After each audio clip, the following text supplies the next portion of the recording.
Perdóname, sé que dormí, mi Señor, me alejé por la tristeza, no velé, no me guardé estando tan cerca de ti.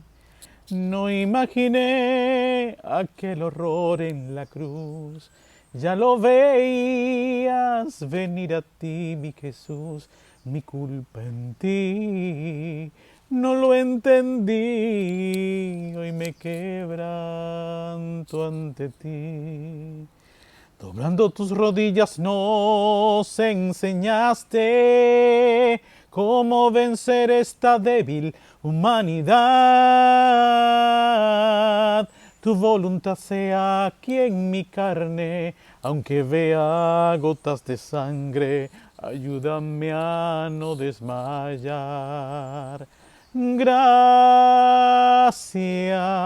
no olvidaré el Getsemaní, orando al Padre en agonía, con insistencia y pensando en mí. Gracias, Jesús, no olvidaré el Getsemaní, orando al Padre en agonía, con insistencia y pensando en mí.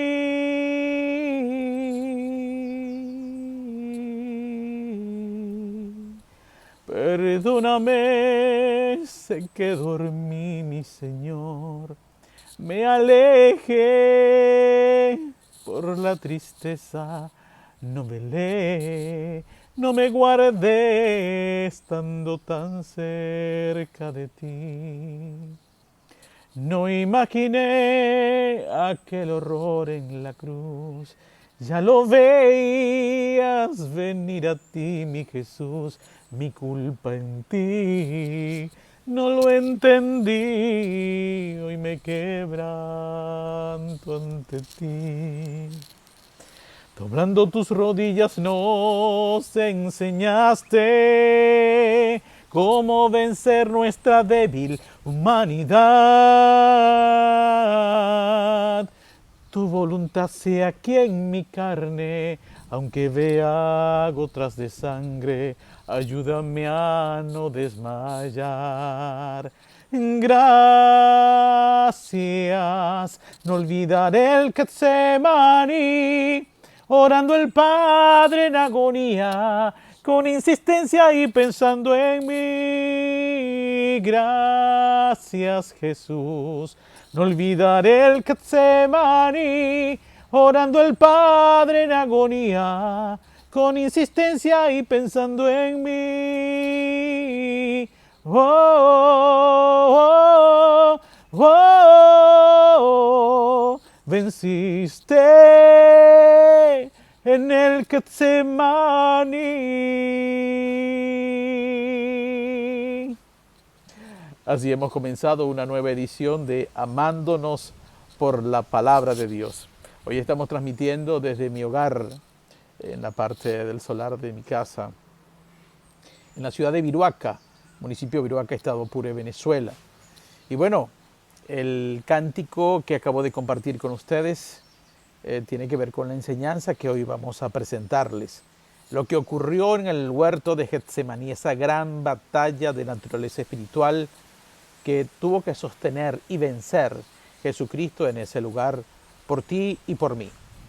Les habla su amigo y servidor en Cristo, Eric Martínez, como siempre, cada miércoles a las 10 de la mañana, a través de La Voz de la Esperanza, 107.7 FM y Esperanza TV, y en esta transmisión que hago, este video para que sea transmitido en vivo en el Facebook, como lo están haciendo ahora.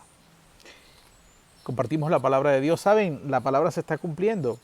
Esa insistencia que dice que Jesús oró más fuerte, con insistencia, con mayor intensidad, era por causa de las opresiones que a veces vienen a nuestras vidas cuando estamos haciendo la voluntad de Dios. Mientras estaba grabando este video dentro de mi casa, en un ambiente controlado, pues se fue el servicio eléctrico y todo se oscureció y bueno, el video ya no pudo salir de la calidad que se espera. Y yo insisto como Jesús insistió y salí a hacer este video, por eso escucharán el sonido de ambiente. que además es la creación de Dios, la brisa, los pájaros, tal vez algún vehículo, algún perro ladrando, no importa, pero no dejamos de hacer la voluntad de Dios. Ahí, bueno, vamos a comenzar con la palabra, ¿te parece?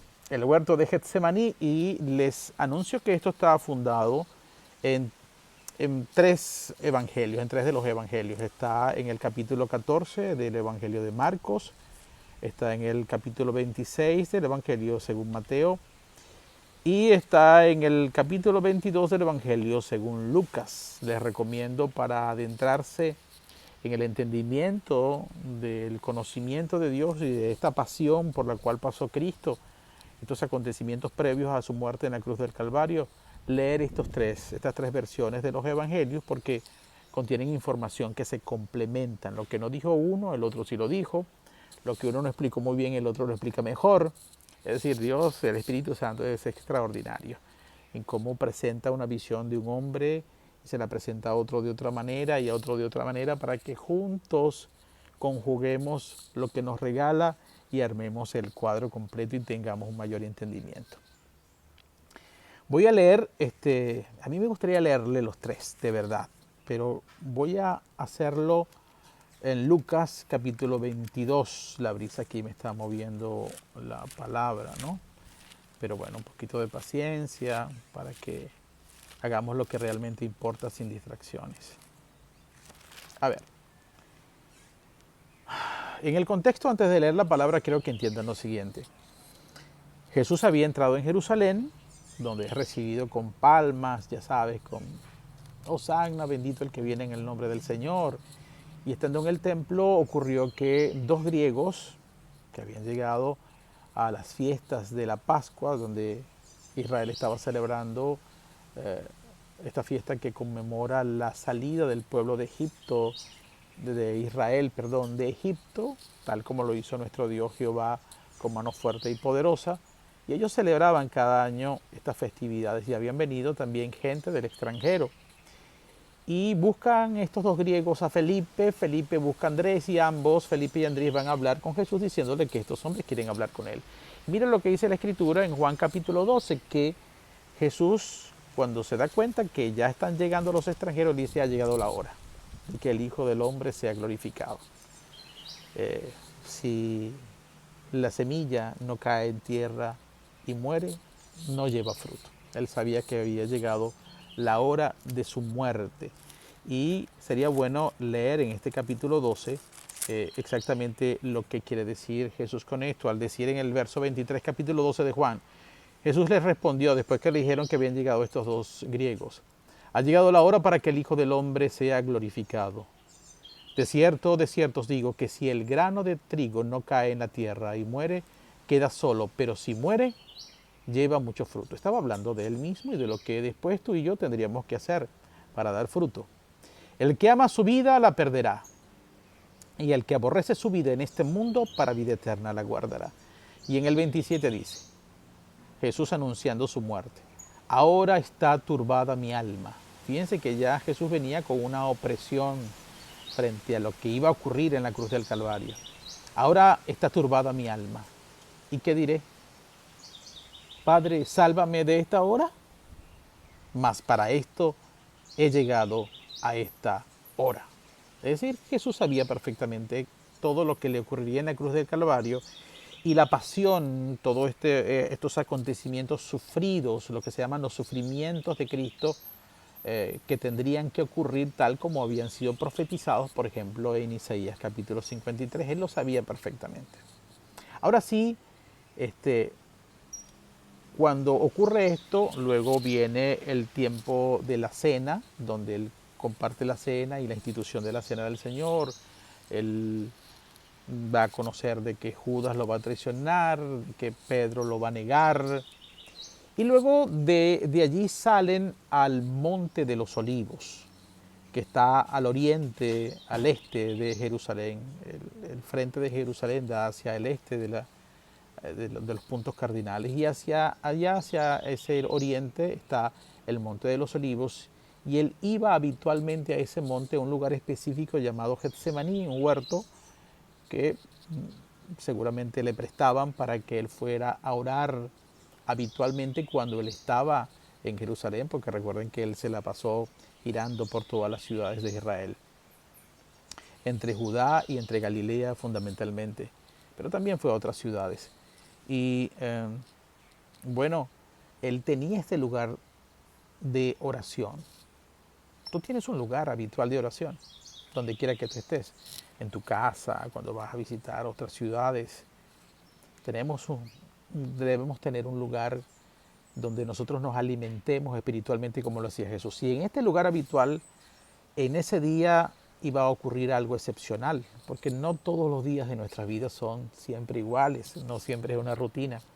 Hay días en los que parece que vamos a estar en una encrucijada.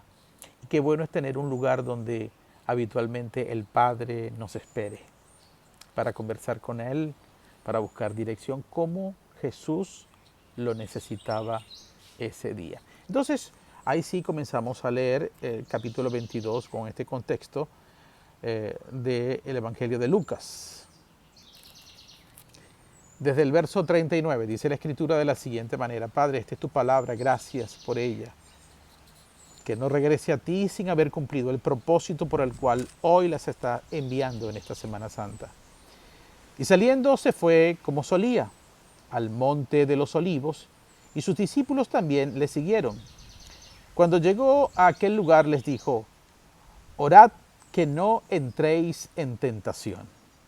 Y él se apartó de ellos a distancia como de un tiro de piedra, y puesto de rodillas oró, diciendo: Padre, si quieres, pasa de mí esta copa, pero no se haga mi voluntad sino la tuya. Y se le apareció un ángel del cielo para fortalecerle. Y estando en agonía, oraba más intensamente, y era su sudor como grandes gotas de sangre que caían hasta la tierra. Cuando se levantó de la oración y vino a sus discípulos, los halló durmiendo a causa de la tristeza. Y les dijo: ¿por qué dormís? Levantaos y orad para que no entréis en tentación. En el Evangelio de Mateo habla de que él hizo esta oración por 3 veces. Es decir, oró diciendo: Padre, si es posible, pasa de mí esta copa, pero que no se haga mi voluntad sino la tuya. Y tiene una conversación, se encuentra especialmente a Pedro, con quien le dice esto dormido. Pedro, pero no has podido velar ni siquiera una hora. Y luego hace esto por segunda vez, viene otra vez con sus discípulos, vuelve y hasta por tercera vez vuelve a orar lo mismo. Padre, si no puedes pasar esta copa de mí, que se haga tu voluntad. Y saben, la pregunta más común que nosotros nos hacemos es por qué, si Jesús, como se los relaté en el capítulo 12 y en otras porciones, sabía perfectamente que debía pasar por estos sufrimientos, ¿por qué le pide a Dios que no pase de él esta copa? Y ya vamos a hablar más adelante lo que significa la copa que él tenía que beber. Lo vamos a hacer recorriendo las Escrituras, ¿sí? Entonces, nos encontramos que estos sufrimientos que tenía que vivir Jesús eran parte de algo que había sido ya profetizado muchos siglos antes. De hecho, 750 años antes, unos 7 siglos y medio, el profeta Isaías en el capítulo 53 da cuenta de todos los sufrimientos que vendrían sobre Cristo. Pero después de los sufrimientos, habla la Escritura de que vendrían frutos y una gloria muy grande por haber pasado y vencido todos estos sufrimientos. En el capítulo 12 de Juan les dice que él dijo: ¿qué? Les voy a pedir a mi Padre que yo me salve de esta copa, de no pasar de esta hora. Y luego en el 22, cuando llega el momento de llegar al Getsemaní, le está pidiendo, me perdona la expresión, cacao a Dios por 3 veces.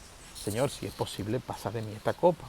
Él decía que no lo iba a hacer en el 12 de Juan, pero luego en estos evangelios que relatan lo que sucedió en Getsemaní, sí hace exactamente aquello que había dicho que no iba a hacer. ¿Y por qué Jesús hace esto? Bueno, tenemos que entender varias cosas. Miren, y esta es parte del discernimiento por las Escrituras.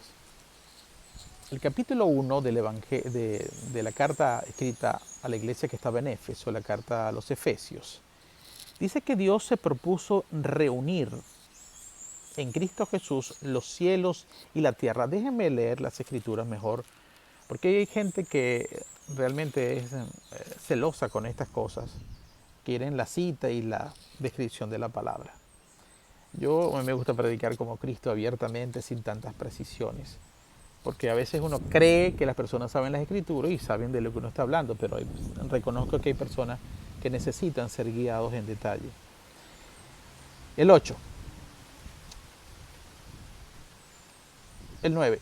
El 8. Que hizo sobreabundar para con nosotros en toda sabiduría e inteligencia, dándonos a conocer el misterio de su voluntad, según su beneplácito. Vamos a ver cuál fue esa voluntad la cual le plació a Dios que nosotros conociéramos mediante sabiduría e inteligencia, el cual se había propuesto en sí mismo. ¿Qué se había propuesto Dios en sí mismo que nosotros conociéramos? ¿Cuál era su voluntad? El 10 dice, de reunir todas las cosas en Cristo, en la dispensación del cumplimiento de los tiempos, así las que están en los cielos como las que están en la tierra. Cuando Cristo muere en la cruz del Calvario, se produce la unión de los cielos y la tierra. Antes de que Cristo ofreciera su vida voluntariamente, y voluntariamente la volvería a tomar, tenía el poder para hacerlo, dice la Escritura, antes de que ocurriera este evento de redención para toda la humanidad y de todas las generaciones, que reunirían los cielos y la tierra, antes de eso entonces los cielos y la tierra estaban separados por causa del pecado que entró en el huerto del Edén. Y tendría que venir el segundo Adán para restaurar la idea del Edén, volviendo a reunir, como en el Edén, los cielos y la tierra. En Cristo Jesús, aquí se nos está revelando que Dios quiso, esa era su voluntad, y nos las dio a conocer hoy por la palabra. Pero como en el tiempo del Getsemaní, Cristo aún no había muerto en la cruz del Calvario, entonces todavía los cielos y la tierra estaban separados. ¿Qué significa esto? Bueno, que el pecado y las fuerzas que promueven el pecado, las tinieblas y los demonios, estaban inundando la tierra. Cuando Jesús sabe que se acerca la hora de ir a la cruz del Calvario y pasar en esta temporada de oración buscando auxilio espiritual de su Padre en el Getsemaní, mientras él oraba, había una terrible opresión demoníaca y de las tinieblas sobre la persona de Jesucristo. Él oraba y viendo, porque él estaba en el Espíritu, porque ahí estaba su Padre, estaba hablando con su Padre, estaba en una dimensión enteramente espiritual, al punto que llegó un ángel a animarlo, a fortalecerlo. Esto solamente ocurre cuando uno está en la atmósfera espiritual, y por eso él necesitó retirarse a solas. Tú quieres encontrarte con Dios, tú quieres navegar en el Espíritu, necesitas un tiempo de soledad con el Señor, apartado de tus hermanos, inclusive de tus hermanos más cercanos, como en el caso de él. Piense en la secuencia de los eventos. Se vino al monte de los olivos y dejó y sentó a los discípulos en una parte. De ellos extrajo a su equipo más cercano, a Pedro y a los hijos de Zebedeo, Juan y Santiago, y a esto le dijo, esperen aquí y velen, oren por ustedes mismos. Y esperaba, a veces que uno no tiene que decir las cosas, pero no espera que si yo voy a orar, también después de haberle yo comunicado a ellos que me viene una persecución, de que ustedes se van a avergonzar porque me van a tratar como un delincuente, me van a matar, voy a caer muerto en manos de los pecadores, apresado. Yo espero que ustedes oren por mí, ¿no? Porque ya él se los había dicho. Pero hay cosas que nos corresponden es vivirla a solas, tú y yo. Y saben, en el libro de Mateo él les dice, mi alma está triste hasta la muerte. ¿Y saben por qué vendía esa tristeza? Porque Jesús sabía que él tenía que enfrentar esto solo. De hecho, el ministerio, la vida de Jesús fue una vida sola. Esto hoy yo lo entiendo. No saben a veces cuán me siento solo cuando Dios me ha puesto a hacer obras que la mayoría no comparte conmigo. Jesús no era entendido. Jesús ni siquiera era entendido por sus discípulos. Al final ya tuvo que abrirles el entendimiento para que comprendieran parte de las Escrituras. Pero sabe que es terrible vivir una vida de claridad, de iluminación, y que nadie pueda comprender exactamente lo que Dios te ha revelado, lo que tú tienes que hacer. La tarea que es tuya sola. Y esto a veces produce un peso de tristeza, de soledad, saber que no todos saben lo que hacemos, que uno no encuentra el apoyo en personas que uno espera que puedan ser apoyados, porque la tarea es exclusivamente tuya como la de Jesús. Entonces Él tiene sus discípulos, aparte de ellos un grupo, y Él se va solo. Entonces en esa soledad Él tendría que dar una batalla. ¿Por qué Él hace esta exclamación de que Dios pasa de mí esta copa si es posible? ¿Por qué estaba pidiendo cacao a Dios? Porque en esa atmósfera espiritual su padre le estaba mostrando, él ya lo sabía, pero ahora en el cuerpo humano que él habitaba como Dios, porque habían dos dimensiones, como dice mi pastor, en él habitaba, era 100% hombre y era 100% Dios. Pero una cosa es que tú comprendes las cosas siendo Dios y otra cosa es que tengas que comprenderla en la carga, en el peso de esta realidad carnal o humana que vivimos, que está expuesta a dolores, a opresión, a estrés, a sentimientos, a una limitación mental que a veces nos sobrepasa en la carne y necesitamos ayuda. Por eso vino la ayuda, porque Dios estaba viendo que estaba siendo sobrepasada su humanidad, no la condición de hombre, el humano, demasiado peso. Y eso yo lo entiendo perfectamente también, lo de la soledad y de recibir asistencia angelical celestial cuando no podemos, nuestra humanidad, y Dios sabe, no puede. Dice la Escritura, el Espíritu me recuerda, que no seremos tentados más allá de lo que podemos soportar, sino que Dios pone una limitación y cuando vienen cosas que nos sobrepasan, Dios te envía respuesta del cielo para ayudarte, porque te va a sobrepasar aquello, pero Él te hace saber, yo estoy contigo. Hay un reino a tu favor que te va a socorrer, que te va a animar, que te va a fortalecer. Entonces con esto vamos a empezar a discernir la Escritura. Dice que Él se apartó de los discípulos de Juan, de Pedro y de Santiago, como a un tiro de piedra. Es decir, no estaban tan lejos. Por eso en el cántico yo dije, mira, estamos tan cerca, un tiro de piedra, pero a la vez, si yo fuera Pedro, ya, después que pasó todo esto en Getsemaní, ahora estaba tan cerca y a la vez estaba tan lejos, como no velé, como no me guardé, como no intercedí por mí mismo y por mi Señor que estaba en una guerra, ¿no? Porque la batalla era para Él. Y a veces esto pasa, muchachos. Quiero que estén en cuenta de que estas cosas suceden. Y Él se apartó de ellos a una distancia como de un tiro de piedra y puestos de rodilla, oró. Oró en ese lugar que le era común. Y el estilo de oración de Jesús era doblando sus rodillas en tierra, quebrándose, postrándose ante los pies del Padre, sobre todo cuando uno necesita asistencia. Ya Él decía, mi alma está muy triste. La verdad es que esto es muy difícil.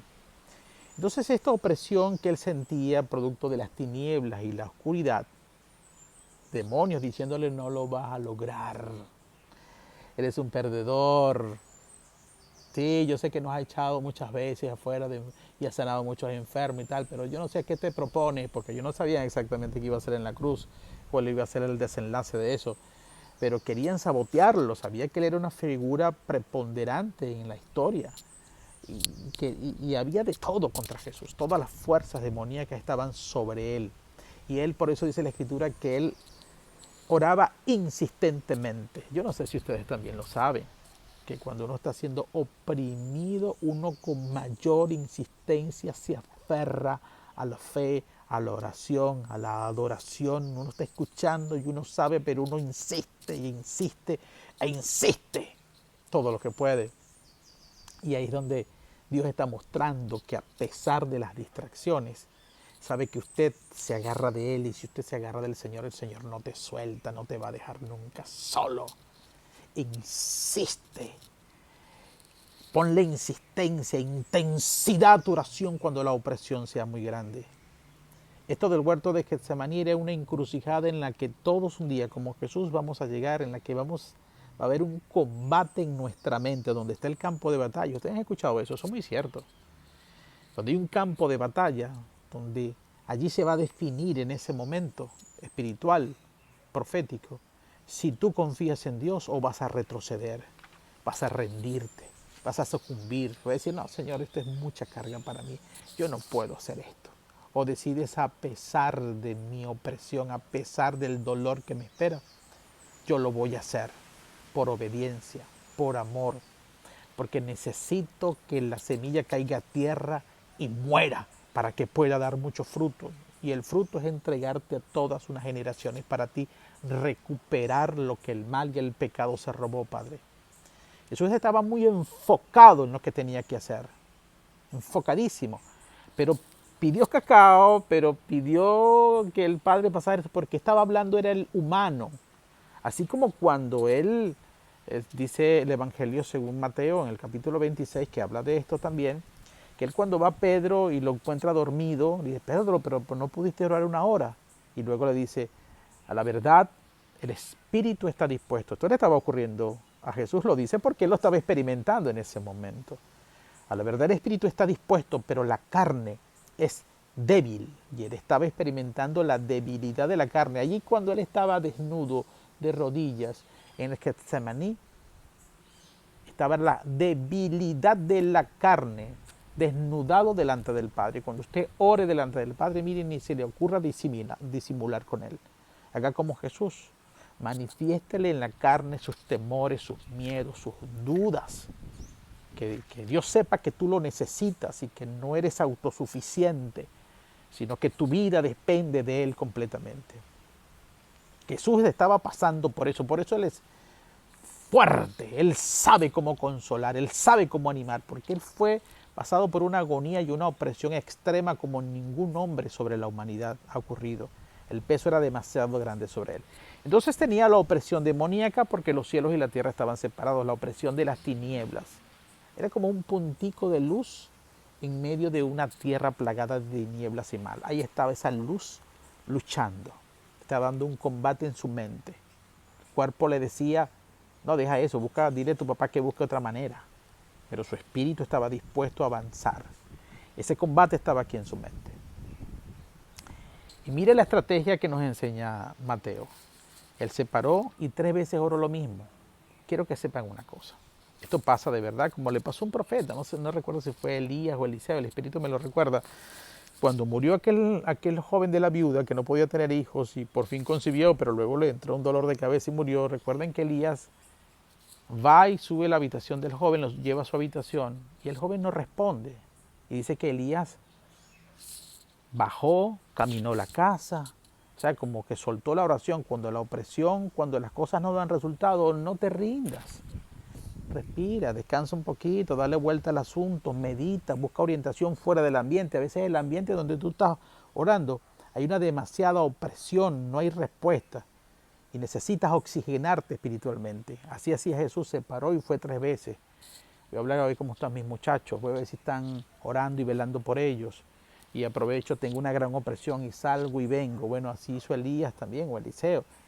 Y dice que recorrió la casa y volvió a subir hasta que recibió la revelación y se montó sobre el joven así cara con cara y oró por él para que el joven resucitara. Bueno, lo mismo pasa a veces. Si no hay respuesta en el momento, echa una caminadita, pero no sin olvidarte que tienes un compromiso ahí de rodillas por el mismo asunto. Insistentemente, no dejes de insistir y con intensidad cuando la opresión demoníaca o el problemón que tienes encima es demasiado grande. No lo dejes de hacer. Dice la Escritura entonces, y él apartado a distancia como un tiro de piedra y puesto de rodillas oró, diciendo, Padre, si quieres, pasa de mí esta copa. A ver, ¿qué copa es esa de la cual habla la Escritura? Esta copa de sufrimientos. Esa copa no es otra cosa que, hijo, tú tienes que tomar aquello que nunca has tomado. Tú siendo inocente, sin cometer pecado, habitando en ti esta doble condición de Dios y de ser un ser humano, que nunca ha pecado ni cometió pecado, como dice la Escritura, un día viene sobre ti, y Dios se lo estaba mostrando en el Espíritu, toda la inmundicia del mundo, toda, tú la vas a beber. La culpa tuya de Eric, ese Eric viejo, mentiroso, fornicario, que robó, que mintió, que hizo toda clase de cosas contra la voluntad de Dios, todo eso lo vas a beber. Imagínense los actos de pecado, las intenciones del corazón de violadores, de asesinos, de corruptos, de brujos, de hechiceros, de maldicientes. Todo ese horror, él tenía que hacerse pecado, él tenía que tomarse eso de tienes que ser pecador. Contarte como un pecador, ser tratado como un ladrón, muerto como que si fueras culpable. Todo eso te lo tienes que tragar, Jesús. Y mientras eso se le mostraba, los demonios le decían, no vas a poder, eso es demasiado para ti, te vas a morir. Toda esta opresión hacía que él, como dice en Lucas 22, llegara a un nivel de tal agonía que ya Dios lo estaba viendo y empezó a sudar gotas de sangre. Esas gotas de sangre, ustedes saben que dice la Escritura, como creo que está en el libro de Levíticos, que la vida está en la sangre. Esa sangre llena de luz en Jesucristo era tan gruesa que a veces uno puede sudar, así como ahorita, ¿ve? Algo brillosito, pero no llega a ser una gota. Y a él, pero era tanto el sudor y tanto el peso que esto húmedo se convirtió en algo grueso, pesado, que salía de su cuerpo y caía en forma de gota a la tierra. La luz que estaba en su sangre, la vida caía en tierra. Y yo les aseguro que cada gota que caía en tierra limpiaba la tierra.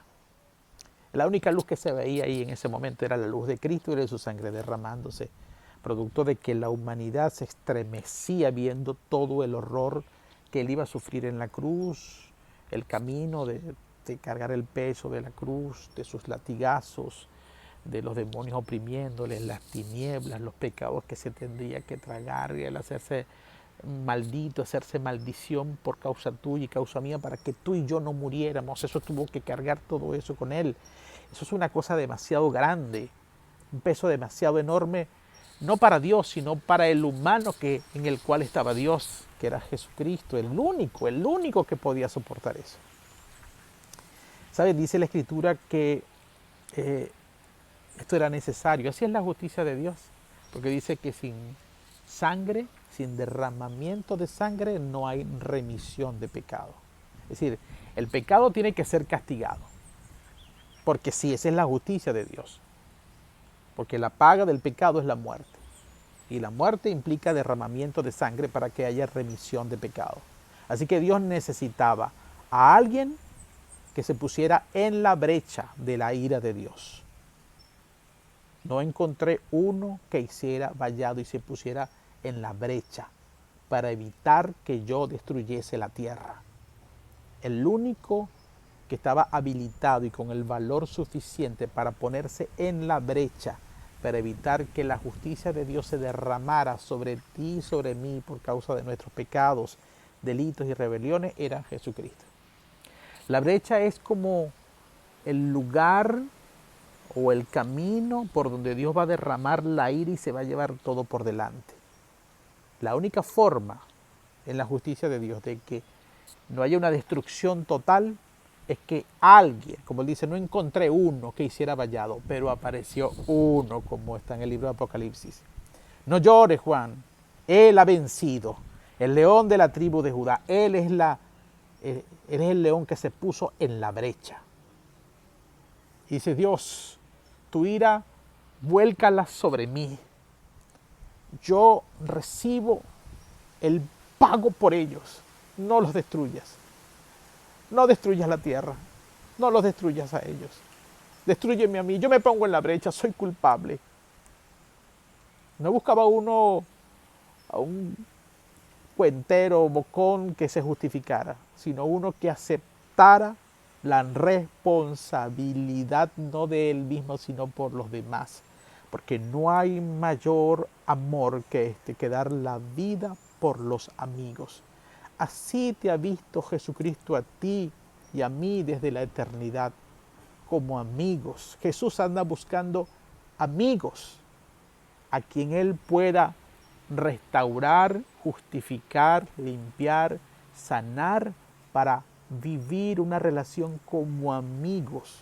Y Jesús luego no te niegue nada, no te oculte nada, te dé a conocer, Él mismo se dé a conocer tal como Él es y te dé a conocer al Padre y el Padre te ame y el Padre te honre porque tú eres amigo de Cristo. Él fue el único. No se encontraba uno que hiciera vallado. Dios, Jesucristo lo hizo. Jesucristo es un gran intercesor. De hecho, esta condición que Pablo nos enseña, el sumo sacerdote que es Jesús, según el orden, el gran sumo sacerdote según el orden de Melquisedec. Un sacerdote es una persona que en la ley ofrecía sacrificios, pero este sacerdote nuevo, según el orden de Melquisedec, era él mismo se hace el sacrificio, él mismo es el sacrificio, él mismo es el cordero que pone su vida para el perdón de los demás. Este sacerdote, según el orden de Melquisedec, Jesucristo, y que nos ha hecho a nosotros también sacerdotes para que nosotros como Él despreciemos nuestra vida en este mundo y para poder hallar la vida, demos nuestra vida por Cristo y darla por Cristo es darla por los demás. Entonces Jesús se puso en la brecha y estaba en el huerto de Getsemaní librando una batalla de naturaleza espiritual contra todo esto que se le venía encima. Y tenía que hacerlo en un cuerpo humano con todas las debilidades, los dolores, los sufrimientos, los miedos que uno puede experimentar mientras uno esté en esta carne. Porque Él debía ser fuerte, venciendo todo eso para socorrer a nosotros ahora que necesitamos auxilio. ¿Cómo alguien puede socorrerme a mí si alguien no ha pasado por la experiencia, no ha aprendido de primera mano lo que significa el mal tiempo que uno está viviendo? Jesucristo lo sabe. Y en ese tiempo en que dice la Escritura, en que Él veía todas estas cosas y estaba lidiando, era una guerra espiritual porque allí se estaba Él, como les dije al comienzo, en una encrucijada. Diciéndose, el hombre hablaba, si es posible de otra manera, pero no se haga lo que yo quiero. Pero si existe otra manera, papá, por favor, esto que viene sobre este cuerpecito humano es mucho. Y Dios lo sabía y por eso le mandó al ángel. ¿Ve? Le mandó al ángel. Mi hijo está decayendo. Ese cuerpo humano está debilitado, necesita fortaleza. Es mucho para esa humanidad. Porque el espíritu está dispuesto, pero la carne es débil. Así que necesita asistencia espiritual. Entonces, seguimos leyendo las Escrituras. Esa copa era todo eso. Y Él sabía que tenía que beberla. Pero el peso, repito, era muy grande. Y vino el ángel del cielo. Ahora, yo he tenido la oportunidad también, esto lo entiendo perfectamente, de recibir asistencia espiritual. La he visto muchas veces.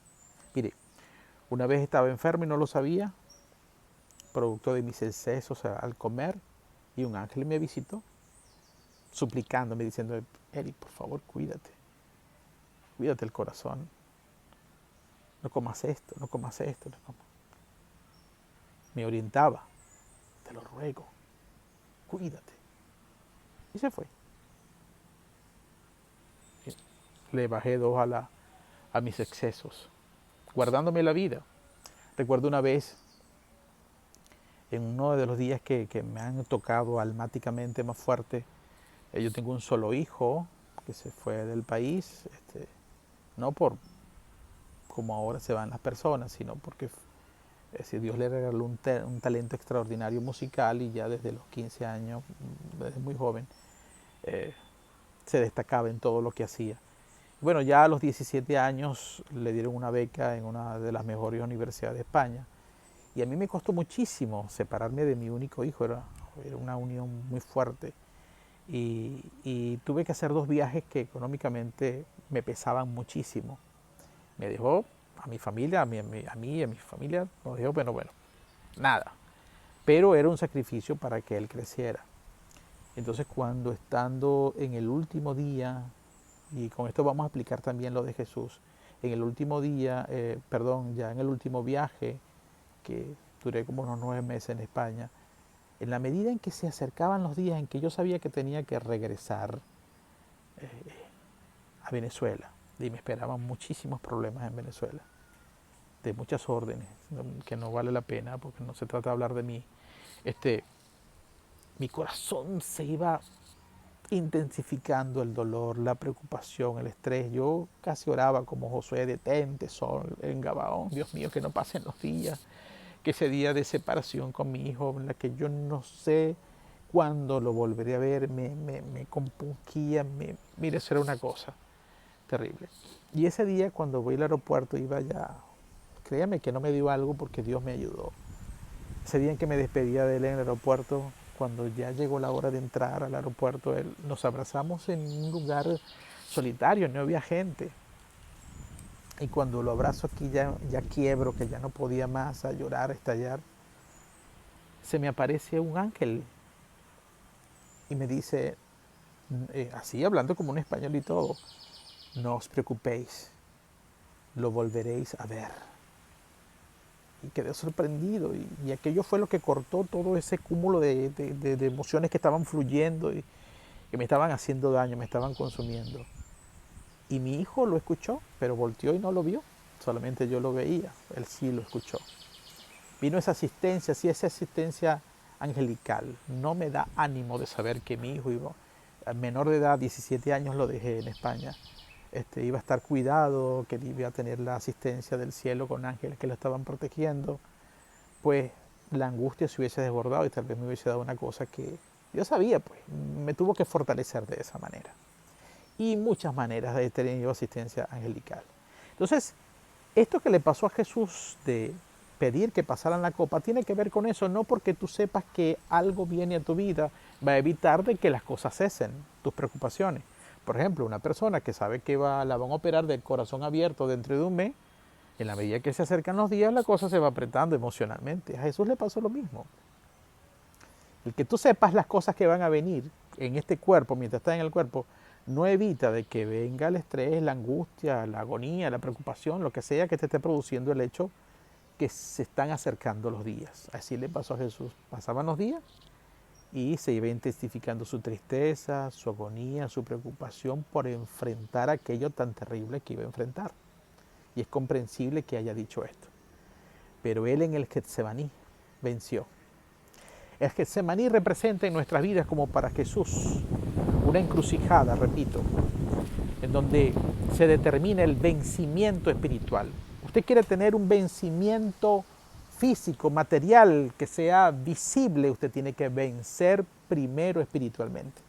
El vencimiento de Jesús en la cruz del Calvario se conquistó primero espiritualmente en el huerto de Getsemaní, donde toda esta opresión vino para que Él quebrara su mente, su psiquis y dijera: no, mejor no, papá, que se estrellen todos esos pecadores solos. O papá, mándame a otro, manda a otro. No puedes mandar otra vez a Moisés, así como mandaste una vez a Elías, en el espíritu, cuyo espíritu estaba en Juan. No puedes buscar a alguien, otro más. No hay otra manera. La carne hablando. Pero no, le dije: no, hágase tu voluntad. Estoy enfocado, tengo miedo, pero lo voy a hacer. No me rindo. Esa batalla terrible con fuerzas espirituales, con sus propias emociones, con todo lo que le estaba visionando. Su papá le estaba presentando todo el escenario de lo que vendría, con el gran temor de saber que al beber la copa de pecado inmediatamente iba a haber una separación con su padre. El padre siempre estuvo con él, pero qué cosa tan terrible que yo ame a mi padre y mi deleite es estar con él y saber de su pureza, de su luz, de su amor, que él no tiene comunión con el pecado, ni con la tentación, ni tienta a nadie. Y yo, que amo a mi padre, llenarme, hacerme pecado todo, negro. Y mi Padre verme así. El sufrimiento de ambos debió ser terrible. Esa copa que le estaba presentando espiritualmente y que la bebería en la cruz del Calvario. Pero espiritualmente se le estaba presentando ya esa copa que Jesús solo Él tenía que tomar. Y esto le causaba a Él un gran dolor, el saber que su Padre veía a su criatura pura, en quien siente complacencia, lleno de toda esa inmundicia, y que tenía que tener cierta separación, no el nivel de comunión, porque Dios no tiene comunión con el pecado. Esto es un misterio.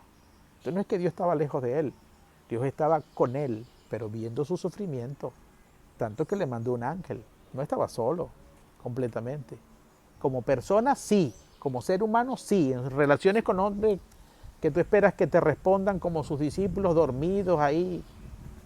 Sepan que van a llegar temporadas en nuestras vidas que a veces vamos a tener que vivir eso. Seguimos con la escritura. Estoy midiendo el tiempo porque tengo que calcular unos 50 minutos para que cubra así el espacio de la televisión. Entonces, y estando en agonía, oraba más intensamente. Fíjate, todo lo que está viviendo, ¿qué hace usted cuando está? ¿Se para y sale corriendo? No, ora intensamente, aunque esté agonizando. Aunque esté botando gotas de sangre por el estrés, se quiebren sus vasos. No se detenga. No deje de hacer la voluntad de Dios. No deje de orar. No deje de orar, como dice el cántico. Cuando se levantó de la oración y vino a sus discípulos, los halló durmiendo a causa de la tristeza.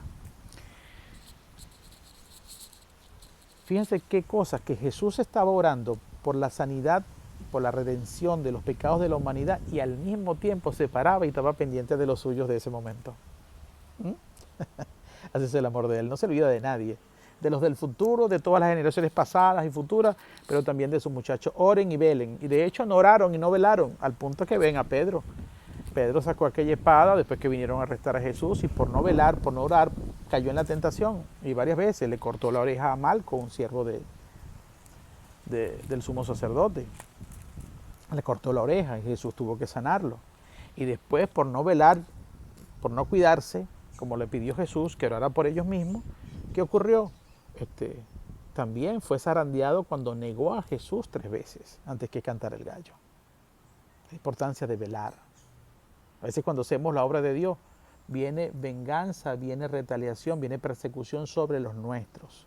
Yo recuerdo una vez estaba en una liberación de una mujer que estaba endemoniada, y el demonio me dijo: estás contento porque me vienes a sacar, pero tus niños me la van a pagar. Yo en ese momento tenía una célula de niños, y la palabra que vino fue: tú no los puedes tocar, porque los hijos son herencia de Jehová, ellos son de Dios, no son míos. Así que no los puedes tocar, te lo prohíbo en el nombre de Jesús. Así venía esta opresión sobre Jesús, pero también persecución, como está en el libro de Zacarías. Sería apresado, sería lastimado, herido el pastor, y sus ovejas serían dispersas. Esas ovejas se dispersaron y estaban como perdidos en esos días en que Cristo fue arrestado y los días que estuvo muerto. Porque no oraron, porque no velaron. Cuando usted trabaje con un hombre de Dios, este mensaje es a la familia, a los hermanos de las congregaciones: vele y ore unos por otros, no solamente por sus hermanos, sino también por ustedes mismos, porque hay gente que está orando por ustedes sin que ustedes sepan, y le van a dar palo a ustedes. Cuídense también, oren y velen. Todo esto estaba pasando en el Getsemaní, y hay mucho más. Se está acercando el tiempo de terminar este video. Se libró una batalla espiritual que Cristo venció a pesar de toda la opresión que ni tú, ni yo, ni locos podríamos soportar. Solamente Él ganó esa batalla espiritual y luego la ejecutó físicamente en la cruz del Calvario. Y hoy tú y yo somos libres en Cristo Jesús, y la puerta está abierta para que seas libre, porque Cristo ganó esta batalla espiritual en el Getsemaní frente al pecado, frente a los demonios, frente a las tinieblas, a sus propias debilidades humanas, en la soledad, en la tristeza, en la agonía, sangrando, para que hoy esa victoria fuera una realidad en la cruz del Calvario y tú disfrutes. Por eso te llamo a que no deseches el gran amor que mostró Dios por ti en su Hijo Cristo Jesús y en todo lo que tuvo que sufrir. Y aún cuando vengas a Cristo, tienes a un gigante que aguantó de todo y que sabe socorrer a aquellos que son sometidos a toda clase de tribulación. El Getsemaní es una prueba de eso. Bien, ha llegado el tiempo de terminar. Si Dios quiere, viviremos y nos seguiremos amando por la palabra de Dios. Ahora revisa el cántico otra vez, inicia, y ahora sí vas a comprender mejor el cántico que mi Padre te regaló. Dios te bendiga y Dios te guarde siempre.